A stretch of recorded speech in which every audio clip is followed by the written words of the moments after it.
Selamat pagi, siang, sore. Perkenalkan kami dari kelompok Kapla. Izinkan kami untuk mempresentasikan proyek akhir kami yang berupa aplikasi marketplace yang bernama Tokopedia. Berikut adalah anggota dari kelompok kami, yaitu Adan Walid Muntasyir, Imade Indra Maharta, Muhammad Rizky Rizaldi, Muhammad Agus Yahya, dan saya sendiri, Rikianto Wangsa Mulya.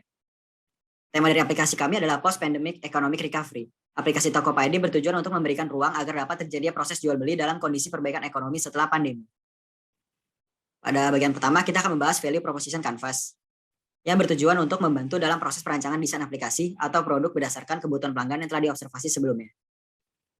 Yang pertama adalah persona summary Waluyo Wijoyo. Waluyo merupakan seorang karyawan swasta yang telah berumur 55 tahun. Waluyo saat ini baru saja mulai mempelajari menggunakan smartphone dan internet karena tuntutan pekerjaan yang mengharuskan bekerja dari rumah. Waluyo baru menyadari bahwa sekarang segala aktivitas dapat dibantu dengan hanya bermodal smartphone dan internet. Sebelum pandemi, biasanya Waluyo melakukan aktivitas belanja kebutuhan pakaian dengan langsung datang ke toko. Namun, setelah mengenal internet, Waluyo ingin mencoba untuk melakukan aktivitas belanja melalui smartphone-nya. Sayangnya, Waluyo saat ini belum dapat menemukan aplikasi yang dapat memberikan panduan agar orang sepertinya baru saja mengenal internet dapat memahami cara melakukan transaksi, dan Waluyo masih tidak percaya terhadap belanja online. Waluyo merasa akan ditipu jika tidak bertemu secara langsung dengan pembelinya dan mengeluarkan uang sebelum barangnya sampai. Yang kedua ada Sambil Livi Basudara, yang merupakan seorang mahasiswa yang ingin mencari uang tambahan.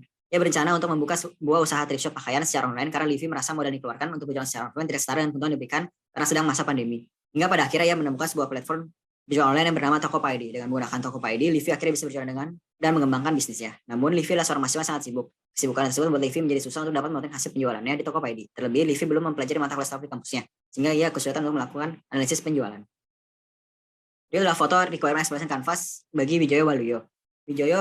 Needs bagi Wijoyo adalah mengetahui pakaian dengan model apa yang ingin dibeli, mengetahui ukuran pakaian yang ingin dibeli, beserta mengecek ketersediaan stoknya. Tesnya adalah membuka aplikasi Tokopedia, menyaksikan tahap registrasi dan membuat akun jika belum login, mengikuti tutorial aplikasi jika pertama kali mendownload aplikasi. Challenge yang dihadapi oleh Wijoyo Waluyo adalah kesulitan mencari alamat pengiriman, kesulitan melakukan proses registrasi, kesulitan mencari ukuran yang cocok. Waluyo takut barang tidak sampai setelah pengiriman. Usability goals dan solusi yang ada adalah pengguna dapat memahami dan menggunakan fitur-fitur yang tersedia pada Tokopedia, dan pengguna mendapatkan pengalaman baik saat menggunakan aplikasi. Functionality improvements-nya, pengguna dapat menggunakan fitur filter untuk mencari produk dengan lebih cepat. Pengguna dapat memberikan penilaian kepada toko yang dibeli menggunakan fitur rating. Pain relievers-nya adalah pengguna merasa nyaman karena aplikasi mudah digunakan. Pengguna tidak perlu menghabiskan waktu yang lama untuk belajar aplikasi karena mudah dipelajari. Potensial partners-nya adalah pembeli, pemilik usaha, jasa pengiriman, perusahaan asuransi, driver ojek online, penyedia e-wallet, dan bank. Selanjutnya adalah foto di front canvas bagi user persona Livi Basudara. Needs dari Livi adalah mampu memonitoring hasil penjualan, mampu menjalankan bisnis toko online dengan modal kecil, mampu memperoleh target pasar yang lebih luas, dan mampu menjalankan usaha bisnis dengan lebih fleksibel. Tesnya adalah membuka aplikasi Tokopedia, membuat registrasi akun, serta membaca panduan secara lengkap mengenai proses buka toko di aplikasi Tokopedia. Pains-nya adalah Livi kesulitan untuk dapat melakukan analisis keuangan atas penjualan di Tokopedia. Terkadang ia kesulitan dalam memproses pembelian karena tata cara untuk proses pembelian di aplikasi Tokopedia terkesan sulit. Kesulitan dalam transaksi karena belum memiliki akun bank. Seperti goals dan solutionnya, pengguna dapat melihat hasil analisis penjualan di tokonya secara lengkap dan mudah, dan pengguna bukan hanya dapat mengingat, tetapi juga memahami penggunaan aplikasi secara luas. Facility improvements-nya, pengguna dapat menggunakan fitur analisis hasil penjualan, dan pengguna dapat mengelola produk yang dipesan dengan baik pada fitur daftar produk.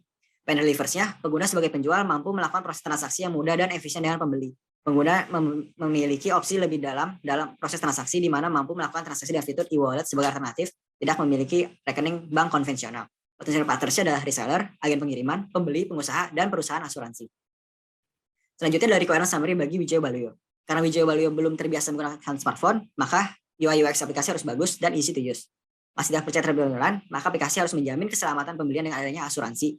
Dan masalah tidak ingin menaruhkan duit sebelum barang sampai, aplikasi menaruhkan fitur sistem pembayaran di tempat atau cash on delivery. Dan karena Wijoyo takut barang dikirim tidak sesuai ekspektasi dengan apa yang ia pesan, maka aplikasi menaruhkan fitur sistem pengalihan uang atau refund. Bagi Livi, karena Livi sibuk dan tidak begitu pandai dalam menganalisis penjualan, dibutuhkan fitur yang dapat menganalisis hasil penjualan dari sebuah toko secara cepat. Lalu karena Livi sedikit pelupa, dibutuhkan aplikasi yang simpel dan mudah digunakan. Dan karena Livi masih belum memiliki rekening bank, maka Tokopedia sebaiknya menyediakan fitur e-wallet sehingga penjual dapat menggunakan sebagai rekening utama dalam berjualan. Selanjutnya akan dibahas mengenai user research dan persona. Perkenalkan, saya Adan Walid Muntasyir akan menjelaskan bagian kedua, yaitu user research and persona.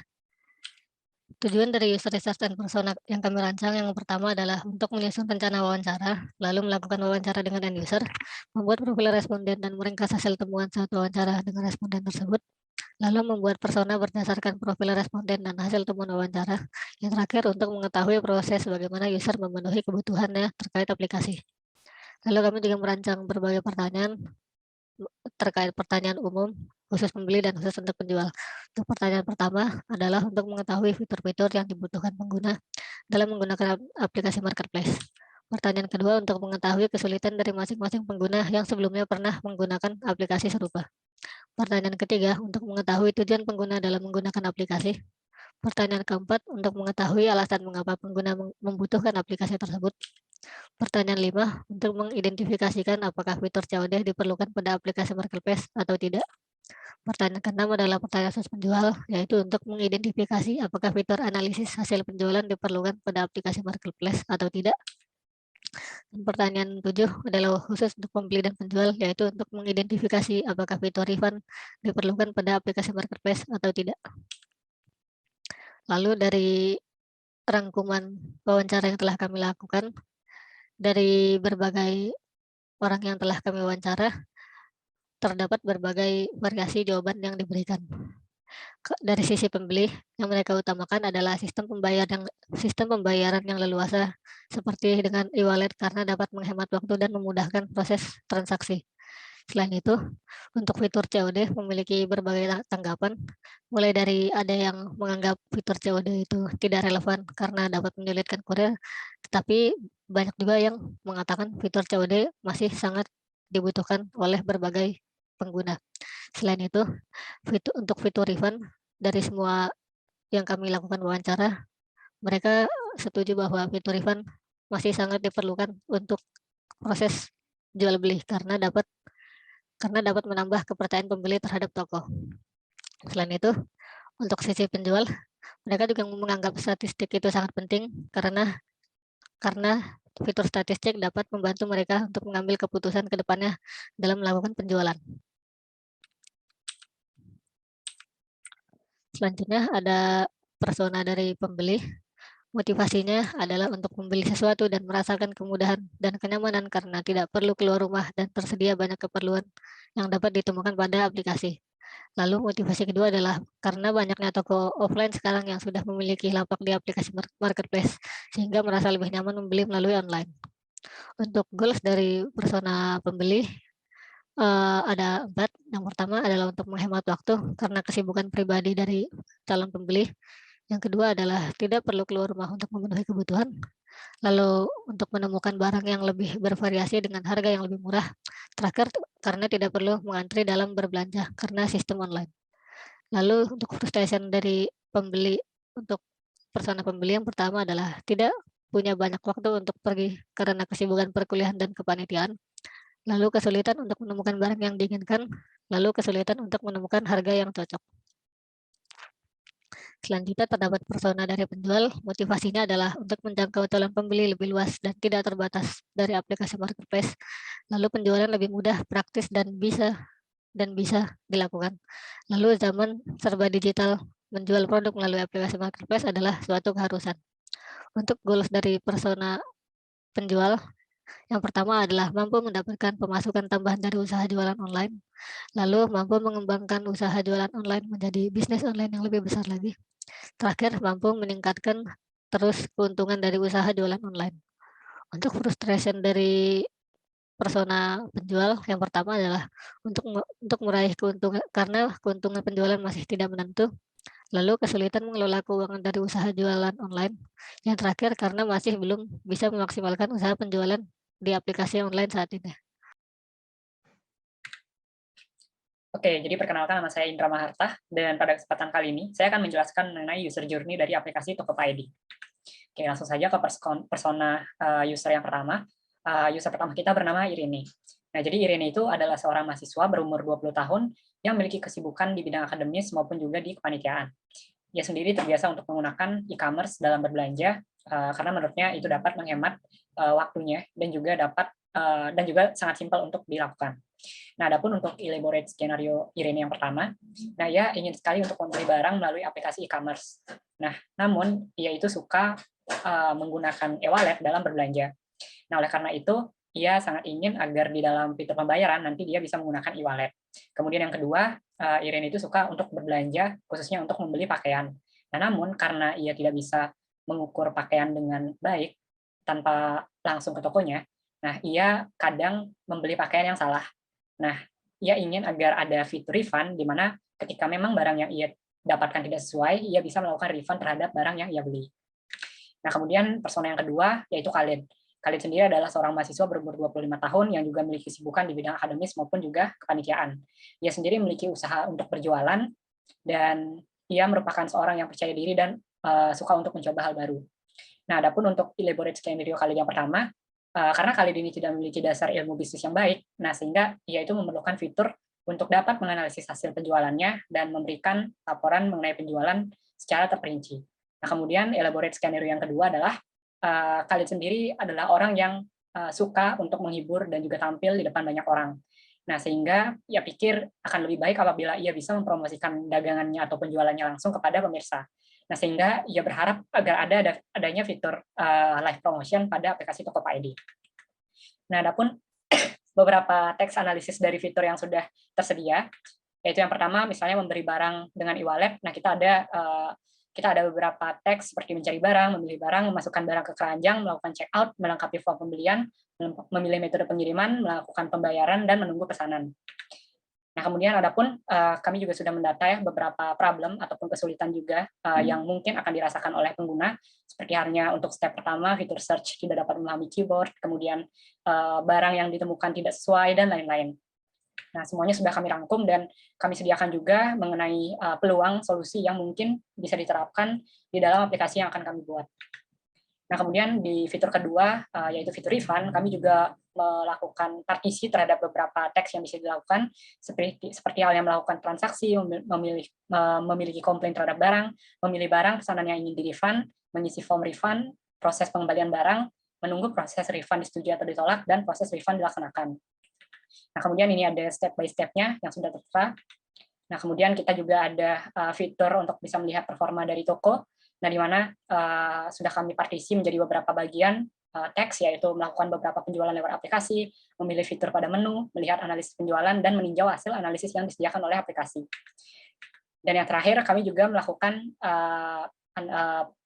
penguraian terhadap teks-teks yang mungkin bisa dilaksanakan dalam fitur live promotion, di mana ada beberapa teks seperti halnya memilih fitur, melaksanakan promosi langsung, berinteraksi dengan pengguna, dan menyimpan hasil promosi langsung. Oke, sekian presentasi dari saya. Mungkin akan dilanjutkan oleh teman selanjutnya. Baik, selanjutnya saya Muhammad Agus Syahya akan menjelaskan mengenai template 4, yaitu Information Architecture dan Design dari aplikasi Tokopedia yang telah kelompok kami rancang. Berikut ini adalah informasi arsitektur dari aplikasi Tokopedia. Bisa kita lihat bahwa pada aplikasi Tokopedia terdapat 4 komponen utama, yaitu halaman depan, profil, riwayat, dan juga keranjang. Untuk setiap komponen utama tersebut, masing-masing memiliki subkomponen di dalamnya, di mana subkomponen ini merepresentasikan alur atau proses bagaimana cara mengakses atau menggunakan aplikasi Tokopedia itu sendiri. Contohnya, yaitu pada halaman depan terdapat fitur cari, di mana pengguna bisa mencari produk yang ingin ia beli, lalu ketika pengguna sudah menemukan produk yang ia ingin beli, pengguna bisa melihat detail produk tersebut. Kemudian apabila pengguna tertarik, pengguna bisa menambahkan produk tersebut ke keranjang dan kemudian melakukan checkout dan bayaran. Berikut ini adalah desain fitur utama, yaitu login dan register. Untuk fitur ini, pengguna bisa mendaftarkan akun miliknya dan melengkapi nama lengkap, username, email, dan password. Yang kemudian username dan password tersebut akan menjadi kunci supaya pengguna bisa mengakses aplikasi Tokopedia dan bisa menggunakan semua fitur yang tersedia dari aplikasi Tokopedia. Selanjutnya yaitu desain untuk halaman depan atau home dan juga desain untuk fitur cari atau search. Pada halaman depan ini, pengguna bisa melihat barang-barang atau produk-produk yang sedang populer atau tren. Kemudian pengguna juga bisa melihat produk yang direkomendasikan oleh aplikasi Tokopedia. Dan untuk fitur cari tersebut berfungsi untuk supaya pengguna bisa menemukan produk yang ingin ia beli dan masukkan keyword. Dan aplikasi Tokopedia akan langsung menampilkan produk-produk yang sesuai dengan keyword yang dimasukkan oleh pengguna pada input fitur cari itu sendiri. Selanjutnya yaitu untuk fitur atau halaman detail produk dan toko. Jadi pada halaman detail produk, pengguna bisa melihat deskripsi lengkap mengenai produk tersebut seperti nama produk, harga produk, toko yang menjualnya, serta spesifikasi dari produk yang ada. Dan untuk detail toko, pengguna bisa melihat produk-produk apa saja yang dijual oleh toko tersebut. Lalu ada opsi fitur chat, di mana di sini pengguna bisa berkomunikasi dengan penjual pemilik toko tersebut. Selanjutnya yaitu untuk desain halaman checkout dan bayaran. Pada checkout ini terdapat pembelian produknya apa saja, lalu alamat pengiriman, dan juga metode pengirimannya, serta rincian pembayaran dari total barang yang ingin di check out. Setelah itu lanjut ke halaman pembayaran, pengguna bisa memilih metode pembayaran apakah pengguna ingin membayar melalui rekening bank atau melalui e-wallet, dan pengguna bisa mendapatkan promo apabila ia memilikinya. Berikutnya yaitu untuk fitur atau halaman riwayat dan detail pesanan. Jadi pada halaman riwayat ini pengguna bisa melihat produk-produk apa saja yang telah ia beli, dan di situ terdapat tanggal pembeliannya, jumlah produknya, total harga dari produk yang telah ia beli. Kemudian lanjut ke detail pesanan. Jadi untuk setiap produk yang ada pada riwayat, pengguna bisa melihat detail pesanan dari produk tersebut seperti harganya, lalu info pengiriman serta rincian bayarannya. Pada bagian bawah detail pesanan terdapat opsi fitur beri ulasan dan juga ajukan refund. Dan ini adalah desain untuk refund. Pada desain refund ini pengguna perlu mengisi formulir refund yang meliputi nama toko, nama produk, jumlah produk, dan penjelasan yang mendetail terkait alasan mengapa ia ingin melakukan refund. Fitur refund ini sangat berguna apabila pengguna menerima produk yang tidak sesuai dengan yang ia pesan atau yang tidak sesuai dengan ia harapkan.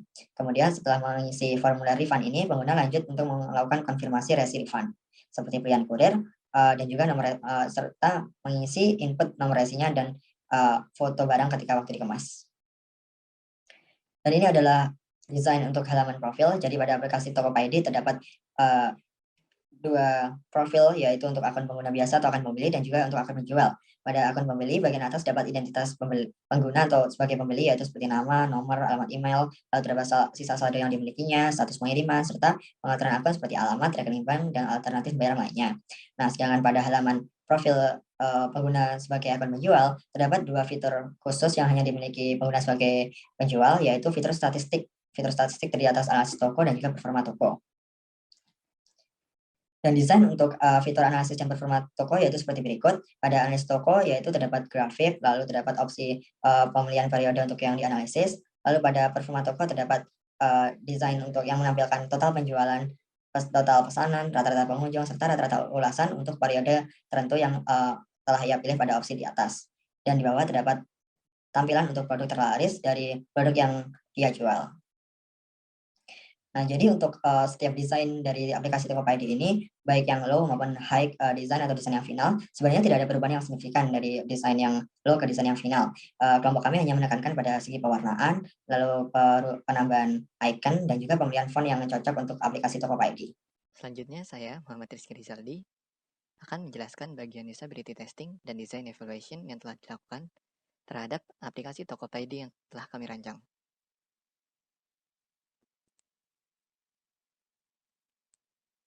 Metode evaluasi sistem yang kami gunakan ada dua. Yang pertama yaitu usability testing dan sistem usability scale. Kami melakukan usability testing terhadap 10 orang yang sebelumnya pernah menggunakan aplikasi marketplace. Kemudian kami melakukan sistem usability scale kepada 10 orang yang sama. Hasil evaluasi usability testing yang kami dapatkan yaitu yang pertama, semua user berhasil menyelesaikan task yang diberikan. Kemudian, mayoritas user melakukan task dengan waktu yang singkat. Namun, terdapat beberapa user yang sempat mengalami kendala pada beberapa task. Salah satunya yaitu task untuk mencari barang yang telah dibeli di halaman riwayat pembelian. Dari hasil usability testing yang telah kita lakukan, kami mendapatkan feedback bahwa user kesulitan mencari tombol riwayat pembelian. Kemudian, terdapat gap yang tidak konsisten pada desain card box di halaman keranjang. Dan yang terakhir, tidak adanya tombol chat pada halaman detail pesanan. Lanjut, dari hasil evaluasi sistem usability scale, kami mendapat skor SUS dari 10 responden, yaitu 80,25. Skor tersebut masih di atas rata-rata 68 dan masuk ke dalam kategori baik dengan grade B. Terakhir, perbaikan dari hasil evaluasi yang telah kita lakukan, terdapat 3 poin perbaikan yang kita dapatkan. Yang pertama, yaitu pada kesulitan penempatan tombol riwayat yang tidak biasa diletakkan di bawah, sehingga membuat pengguna kebingungan. Solusinya, tombol riwayat dipindahkan ke halaman profil. Kemudian, pada poin kedua, terdapat gap antara produk pada halaman keranjang dan riwayat yang tidak konsisten dan terlalu jauh. Solusinya, seharusnya jarak dibuat lebih kecil dan jaraknya lebih konsisten untuk setiap halaman. Dan poin perbaikan terakhir, yaitu pada kesulitan tidak ada tombol chat penjual pada fitur detail pesanan, sehingga pembeli tidak bisa melakukan komplain atau mengajukan refund terhadap pesanan detail tertentu kepada penjual. Solusinya yaitu menambahkan tombol dengan icon chat yang akan menavigasikan pembeli ke fitur chat penjual. Sekian dari kelompok kami. Terima kasih.